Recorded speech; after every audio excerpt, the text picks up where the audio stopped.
ရှိအိတ်ထဲမှာကတော့ဒီလိုချစ်စရာလေးပါသေးတယ်ရော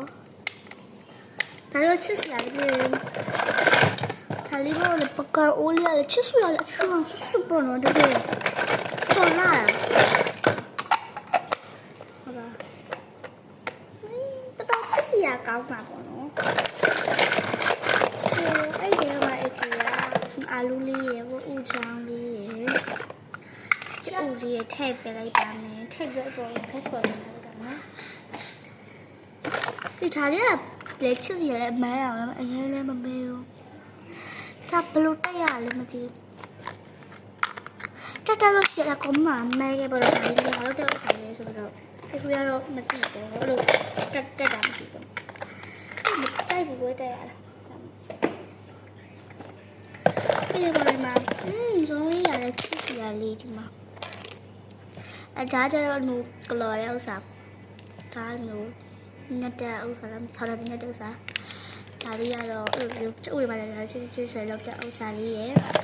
ချစ်စီတော်လေးခင်းရရအဲ့လိုခင်းလေးရယ်ဒါလည်းတော့တည်းတခုပါသေးရယ်အကြီးတဲပါသေးရယ်ဒါဘာလေးမကြည့်အားလိုင်းပေါ်မှာတော့မြင်ဘူးပဲဒီလိုမျိုးလေးစပဂက်တီအိုးတွေပါလေအဲ့မျိုးဆိုရင်စပဂက်တီတွေပါစတာတွေထုတ်တာမြင်ဘူးလေအဲ့ဒီအရင်ကောင်းဖြစ်တဲ့ဆိုင်တွေတွေ့ကောင်းဖြစ်တဲ့ဆိုင်တွေတွေ့ရပါဆိုတော့ကောမမမငယ်ပြီးတာဆိုတော့အဲ့ဒီစနေပါမယ်ဆိုပြီးတော့ရှင်းပြပါမယ်ရှင့်တိတာပါပြီဆိုတော့ agree look လေးပြပါမယ်ရှင်တန်တရာချစ်စရာလေးနော်ဒီမှာငါ့လူမျိုးလေးပါပြီးသားပေါ့နော်ဒီမှာ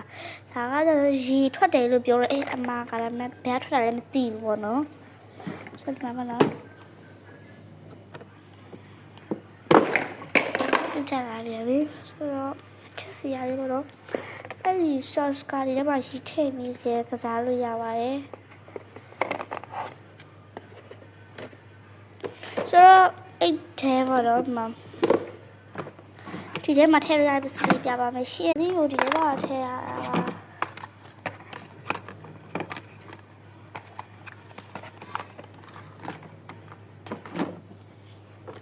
တာတော်ချစ်စရာလည်းမင်းလည်းနေပါတော့ဒီပေါ်တော့လာပါရဲ့ရှင်တော်ချစ်စရာကလည်းရည်လေးရွယ်ကိုပါပြီးသားဆိုတော့နောက်ရကြရင် cream သူ့အတွက်အဲ့ဒါလေးမှာရေကတာလေးလုပ်ပေးပါပဲရှင်ဒီနေ့ဗီဒီယိုလေးအဲ့လောက်ပါပဲ bye bye